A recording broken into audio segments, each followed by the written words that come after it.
नमस्कार दोस्तों, मेरा नाम विजय है और मेरे चैनल का नाम है एजुकेशन फॉर इंडिया। यहाँ पे मैं गवर्नमेंट एग्ज़ाम के जितने भी सब्जेक्ट हैं फ्री में सभी की तैयारी कराऊंगा। तो शुरुआत करते हैं सबसे पहले भारतीय संविधान से। संविधान कंप्लीट होने के बाद मैं 1 साल की संविधान की करंट अफेयर भी कराऊंगा। तो शुरुआत करते हैं संविधान को हम ऐसे पढ़ेंगे जैसे हमारे संविधान बनाने वाले महानुभावों ने जैसे सोचा था, ऐसे ही उसी सोच के हिसाब से हम अपने संविधान को पढ़ेंगे और लंबे समय तक याद रखेंगे। तो शुरुआत करते हैं भारत के संविधान की पृष्ठभूमि, मतलब भारत का संविधान अस्तित्व में कैसे आया। तो सबसे पहले भारतीय संविधान को कि भारत का एक संविधान हो और उसके लिए एक संविधान सभा गठित हो, ऐसा विचार सबसे पहले एम.एन. रॉय 1934 में एम.एन. रॉय के मन में आया कि भारत का भी एक संविधान हो। लेकिन वो स्पष्ट रूप से इसे प्रस्तुत नहीं कर सके। 1935 में अंग्रेज भारत शासन अधिनियम लेके आए। यह एक ऐसा दस्तावेज था जो बहुत ही विस्तृत था। ये भारतीय संविधान की जो वर्तमान में भारतीय संविधान है उसी की वेशभूषा पे था। लगभग भारत शासन अधिनियम का 60% हिस्सा भारतीय संविधान में जो आज में मौजूदा जिसके द्वारा सरकारें शासन कर रही हैं उसमें सम्मिलित है। तो आप इससे अंदाज़ा लगा सकते हैं कि भारतीय संविधान भारत की जनता के लिए कितना उचित होगा। लेकिन हम इस पहलू पर नहीं जाएंगे। हमें अपने भारत के संविधान पे बहुत ही निष्ठा है, उसी के हिसाब से हम चल रहे हैं। लेकिन जो अंग्रेज यह दस्तावेज लेके आए थे कि हम भारत की जनता पर कैसे शासन करें, क्योंकि विश्व युद्ध द्वितीय शुरू होने वाला था और अंग्रेज़ों की शक्ति बहुत क्षीण होती जा रही थी। लेकिन अंग्रेज फिर भी चाहते थे कि हम भारत पर शासन कैसे करें, इसलिए वो 1935 में भारत शासन अधिनियम लाए। उसमें इसे मैं विस्तृत से पढ़ाऊँगा। इसमें भी भाग थे, अनुच्छेद थे, अनुसूचियाँ थी। लेकिन भारत शासन अधिनियम को तब भारतीयों ने खारिज कर दिया। भारतीयों ने मतलब राष्ट्रीय स्तर की पार्टी थी कांग्रेस ने ही इसे खारिज कर दिया कि हम इसे नहीं अपनाएंगे। लेकिन बाद में 60% हिस्सा इसका भारत के संविधान में सम्मिलित किया है। क्या ये उचित है? ये डिबेट का पार्ट है। इसके बाद जब भारत शासन अधिनियम खारिज कर दिया गया, 1940 में अंग्रेज लेके आए अगस्त प्रस्ताव। इसमें अंग्रेजों ने कहा कि हम आपको भारतीयों को संविधान बनाने की अनुमति देते हैं, लेकिन कुछ शर्तों के साथ। वो शर्तें क्या थी?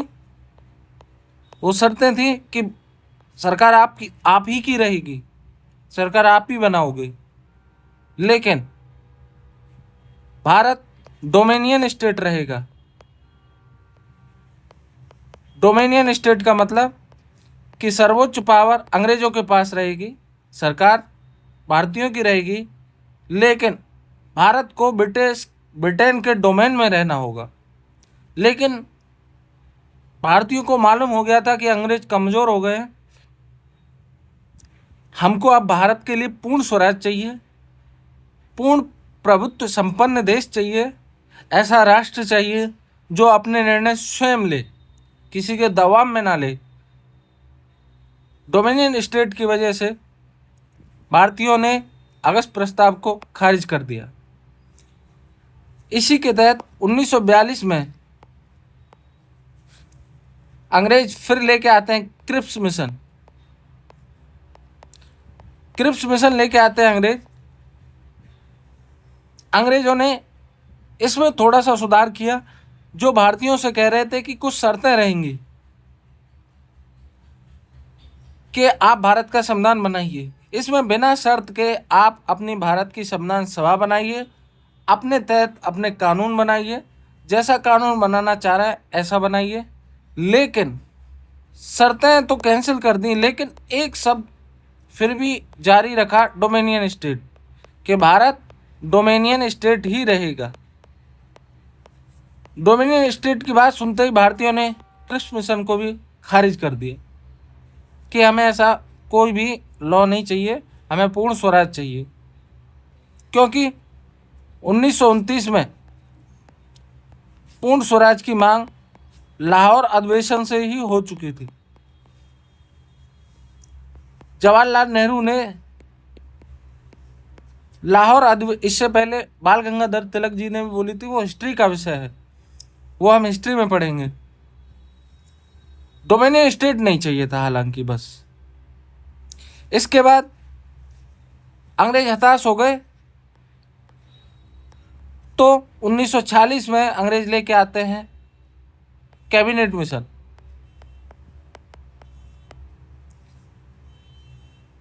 कैबिनेट मिशन में याद रखने वाली 2-3 बातें हैं। कैबिनेट मिशन के 3 सदस्य थे जो लेके आए थे। नंबर 1 थे पैथिक लॉरेंस, नंबर 2 थे जो क्रिप्स मिशन लेके आए थे, स्वयं क्रिप्स, और नंबर 3 थे A.V. अलेक्जेंडर। पैथिक लॉरेंस भारतीय सचिव थे। भारतीय सचिव एक ऐसा पद होता था, जैसे भारत में अंग्रेज जब शासन कर रहे थे तो सबसे बड़ा पद वायसराय होता था, और लंदन में सबसे बड़ा पद वायसराय से भी ऊपर भारत सचिव होता था, जो लंदन में रहता था,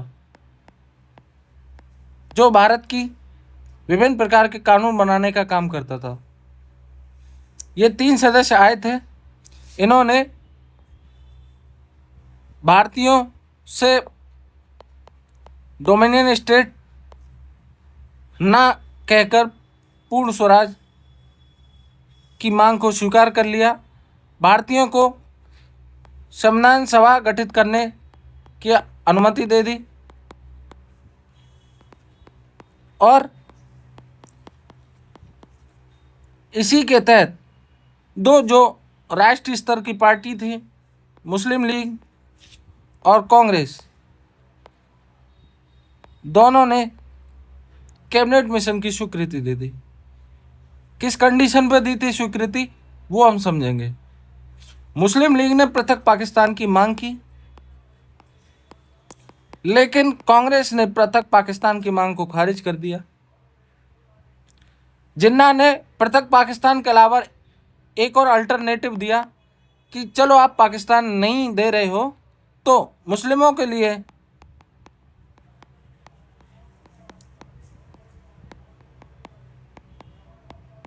पृथक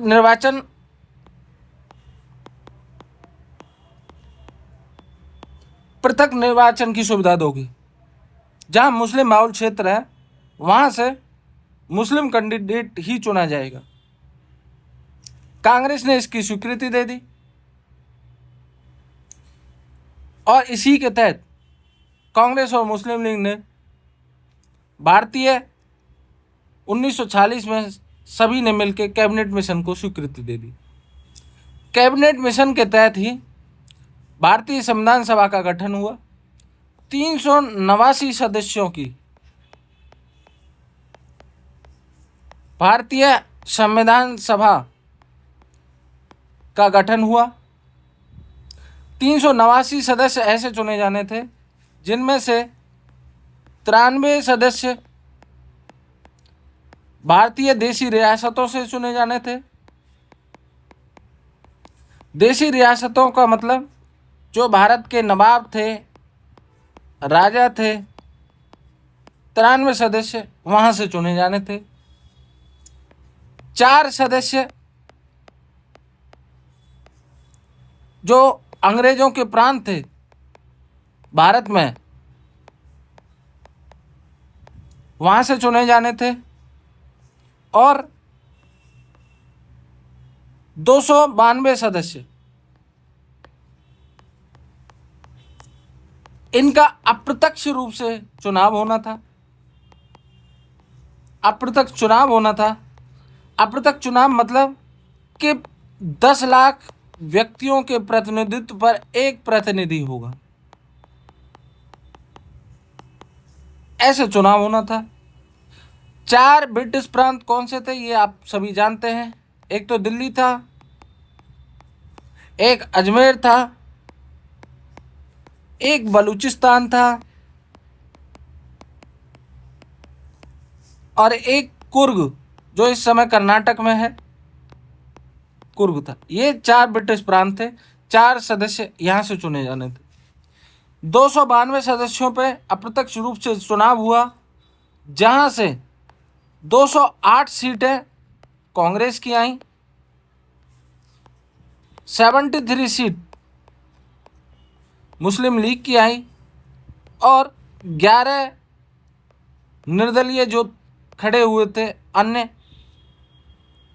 उनकी सीटें आई और भारतीय संविधान सभा का गठन हुआ। जब कांग्रेस का बहुमत आया तो मुस्लिम लीग ने संविधान सभा का बहिष्कार कर दिया और यहां से देशी रियासतों, नवाब और राजाओं ने भी संविधान सभा का बहिष्कार कर दिया, क्योंकि वो चाहते थे कि अगर हम संविधान सभा में बैठेंगे, सरकारें बनेंगी, तो हमारी नवाबी और राजाशाही खत्म हो जाएगी। तो मुस्लिम लीग और देशी रियासतों ने संविधान सभा का बहिष्कार कर दिया, जिसके तहत 9 दिसंबर 1946 को पहली संविधान सभा की बैठक हुई। पहली बैठक हुई संविधान सभा की।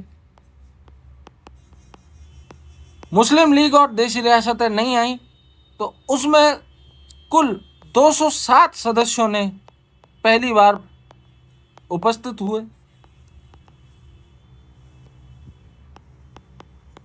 207 सदस्य उपस्थित हुए और उस समय कोई अध्यक्ष नहीं बनाया गया था, तो अस्थायी अध्यक्ष के रूप में डॉक्टर सच्चिदानंद सिन्हा को बनाया गया अस्थायी अध्यक्ष, क्योंकि वो सबसे बुजुर्ग थे।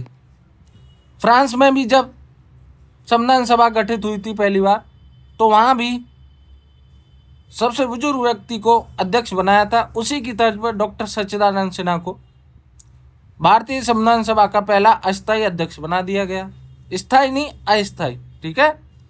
उसके बाद संविधान सभा की दूसरी बैठक हुई 11 दिसंबर 1946 को। दूसरी बैठक में स्थायी अध्यक्ष की नियुक्ति की गई। स्थायी अध्यक्ष बनाया गया डॉक्टर राजेंद्र प्रसाद को। डॉक्टर राजेंद्र प्रसाद को स्थायी अध्यक्ष बनाया गया और एक उपाध्यक्ष भी बनाया गया एस.सी. मुखर्जी को। और हमारी संविधान सभा की दूसरी बैठक समाप्त हुई। काफ़ी चर्चाएं हुई। 13 दिसंबर 1946 को संविधान सभा की तीसरी बैठक हुई। तीसरी बैठक में जवाहरलाल नेहरू ने उद्देश्य प्रस्ताव प्रस्तुत किया। उद्देश्य प्रस्ताव बाद में यही भारत की प्रस्तावना बना कि भारत का संविधान कैसा रहेगा, इसका क्या उद्देश्य रहेगा। जवाहरलाल नेहरू ने 13 दिसंबर 1946 को उद्देश्य प्रस्ताव प्रस्तुत किया। और ये क्वेश्चन जितने भी मैं बता रहा हूँ बार बार आ चुके हैं, इस पर ध्यान देना। अगर जो पहले पढ़ा होगा वो समझ जाएगा कि हाँ ये क्वेश्चन बार बार आए हैं। उद्देश्य प्रस्ताव प्रस्तुत हुआ और यही उद्देश्य प्रस्ताव बाद में भारत की प्रस्तावना बना। फिर इसके बाद ये सब मैंने जो भी पढ़ाया है ये समझाने के लिए मैं बता रहा हूँ। बाकी का मैंने यहाँ पे एक एक PDF बना के दूंगा मैं आपको, जो लिखी हुई होगी, जो आपको बहुत अच्छे से समझ आ जाएगी। अगर आप चाहो तो जो मैंने बताया है उसका रिवीजन एक बार कर लेते हैं। 1934 में पहली बार M.N. रॉय ने भारतीय संविधान सभा का विचार रखा था 1935 में अंग्रेज भारत शासन अधिनियम लेके आए थे। आगे चलकर यही भारत शासन अधिनियम के कुछ हिस्से भारतीय संविधान में मिलाए गए। 1940 में अगस्त प्रस्ताव आया। अगस्त प्रस्ताव को कुछ शर्तों के साथ स्वीकृत कर दिया गया। 1942 में क्रिप्स मिशन आया। क्रिप्स मिशन को अस्वीकार कर दिया डोमिनियन स्टेट की वजह से। ये सब क्वेश्चन बन के आएंगे, क्रिप्स मिशन को क्यों अस्वीकार किया? डोमिनियन स्टेट की वजह से। 1946 में कैबिनेट मिशन आया। कैबिनेट मिशन के तहत भारतीय संविधान सभा का प्रस्ताव पारित हुआ। 389 सदस्यों पे 89 सदस्यों की संविधान सभा गठित होनी थी। वो कैसे बनी वो मैंने आपको बता दिया है। 93 देशी रियासतें, 208 कांग्रेस, 73 मुस्लिम लीग, 11 अन्य और 4 ब्रिटिश के जो प्रांत थे, ब्रिटिश प्रांतों से। इस प्रकार से सीटें आवंटित हुई। जुलाई अगस्त में ये चुनाव हुए थे, जो रिजल्ट आया था। 9 दिसंबर 1940 को संविधान सभा की पहली बैठक हुई थी। 207 सदस्य संविधान सभा में उपस्थित रहे थे। डॉक्टर सच्चिदानंद सिन्हा अस्थायी अध्यक्ष बनाया गया था। 11 दिसंबर 1940 को डॉक्टर राजेंद्र प्रसाद को स्थायी अध्यक्ष बनाया गया था। एस.सी. मुखर्जी को उपाध्यक्ष बनाया गया था। 13 दिसंबर 1940 को जवाहरलाल नेहरू ने उद्देश्य प्रस्ताव प्रस्तुत किया और भविष्य में यही संविधान की दिशा तय करता है और यही प्रस्तावना का आधार बनता है। 22 जनवरी 1947 को उद्देश्य प्रस्ताव स्वीकृत हुआ। उद्देश्य प्रस्ताव स्वीकृत होने के बाद 3 जून 1947 को माउंटबेटन योजना आई और माउंटबेटन योजना के तहत भारत पाकिस्तान का विभाजन हो गया। विभाजन करने वाले, रेखा खींचने वाले व्यक्ति का नाम था रेडक्लिफ। उसी के नाम पर भारत पाकिस्तान की सीमा का नाम पड़ा रेडक्लिफ। 15 अगस्त 1947 को भारत स्वतंत्र हुआ। इससे पहले 14 अगस्त 1947 को पाकिस्तान ने अपनी स्वतंत्रता की घोषणा की और 14 अगस्त के दिन ही वो अपनी स्वतंत्रता मनाते हैं। 15 अगस्त 1947 को भारत आज़ाद हुआ और भारतीय स्वतंत्रता अधिनियम 1947 पारित किया गया। इसमें संविधान सभा के जो सदस्य थे उन्हीं से एक अस्थाई संसद का निर्माण हुआ, जो आगे चलकर संविधान का निर्माण करती है। संविधान निर्माण के लिए 29 अगस्त 1947 को एक प्रारूप समिति का गठन किया, जो संविधान निर्माण का कार्य करती है। प्रारूप समिति के अध्यक्ष डॉक्टर भीमराव अंबेडकर को चुना जाता है। डॉक्टर अंबेडकर को चुना जाता है और इसके 6 सदस्य और होते हैं। कुल प्रारूप समिति में 7 सदस्य होते हैं, अध्यक्ष समेत। 6 सदस्य कौन कौन से होते हैं एक बार देख लेंगे। सबसे पहले कृष्ण स्वामी अय्यर। नंबर 2 गोपाल स्वामी अयंगर। गोपाल स्वामी अयंगर। नंबर 3 सादुल्ला खां और नंबर 4 के.एम. मुंशी।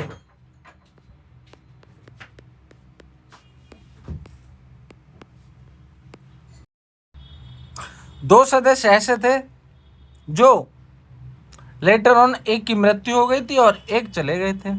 जिनकी मृत्यु हो गई थी उनका नाम था डी.पी. खेतान। इनकी मृत्यु हो गई थी, इनकी जगह आए थे टी.टी. कृष्णामचारी और एक थे बी.एल. मित्र। बी.एल. मित्र चले गए थे, इनकी जगह आए थे एन. माधवराव। 6 सदस्य थे और अंबेडकर अध्यक्ष थे। कुल 7 लोग प्रारूप समिति में थे। संविधान के कानूनी सलाहकार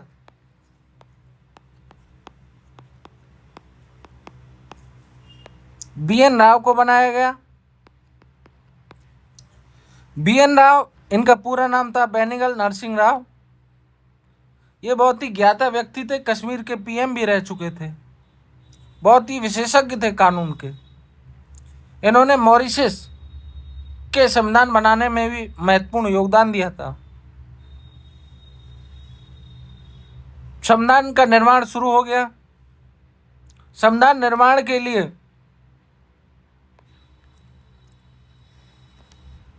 जो यूनिवर्सिटी के प्रोफेसर थे, जनता थी, सभी से सुझाव मांगे कि भारत का संविधान कैसा होना चाहिए। सभी ने सुझाव दिए, हजारों सुझाव आए। हजारों सुझाव आने के बाद अंबेडकर ने 4 नवंबर 1948 को संविधान का पहला ड्राफ्ट संसद में पेश किया। इस ड्राफ्ट पर विस्तृत बहस हुई। बहस होने के बाद 114 दिन तक बहस हुई। नवंबर 1948 से अक्टूबर 1949 तक बहस हुई। 2000 से अधिक संशोधन हुए, तब जाके हमारे भारत का संविधान बना। संविधान बनने के बाद 26 नवंबर 1949 को भारत के संविधान को अंगीकृत किया गया। अंगीकृत का मतलब भारत की संविधान सभा ने संविधान को अपना लिया और इसी दिन संविधान दिवस मनाया जाता है। तो 26 नवंबर को ही संविधान दिवस मनाया जाता है। पूरे भारत में 26 जनवरी 1950 को संविधान लागू हो गया। भारत एक गणराज्य बन गया। 24 जनवरी 1950 को भारत का राष्ट्रगान, राष्ट्रगीत और राष्ट्रपति की नियुक्ति हुई 24 जनवरी 1950 को, और भारत की संसद प्रभावी रूप से कार्य करने लगी। संविधान बनने में 2 वर्ष 11 माह 18 दिन का समय लगा।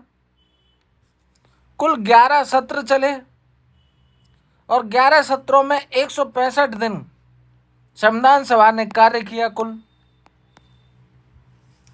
65 लाख का, इसमें 64 या 65 लाख का खर्चा आया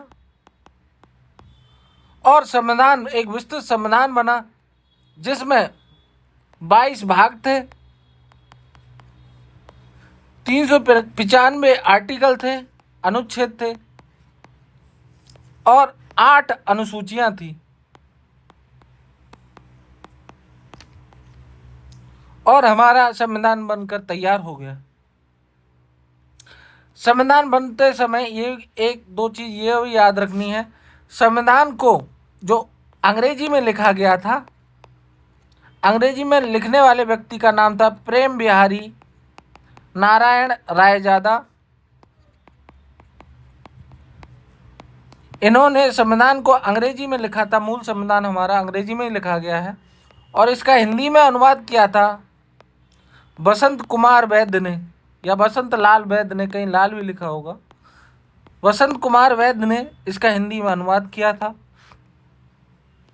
सजावट की थी इसकी संविधान की नंदलाल बोस ने। नंदलाल बोस ने इसकी सजावट की थी और जिसमें भारतीय संविधान जिस शीशे में रखा है, जिस डब्बे में रखा है, उसमें हीलियम गैस भरी हुई है। गैस का नाम पूछ ले तो हीलियम है। संविधान सभा का प्रतीक चिन्ह था हाथी। प्रतीक चिन्ह था हाथी। तो संविधान हमारा बनकर तैयार हो गया। संविधान में क्या क्या है, उसके अंदर कितने आर्टिकल हैं, उन सब के बारे में विस्तृत चर्चा हम आगे करेंगे।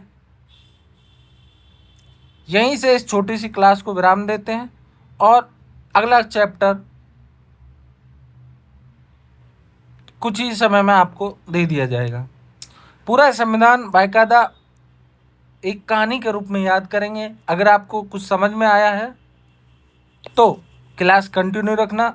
कोई आपके मित्र है जो शिक्षा अफोर्ड नहीं कर पा रहा, कृपया करके हमारे चैनल के बारे में उसे बता दीजिएगा। Thank you. मिलते हैं अगले वीडियो में। नमस्कार।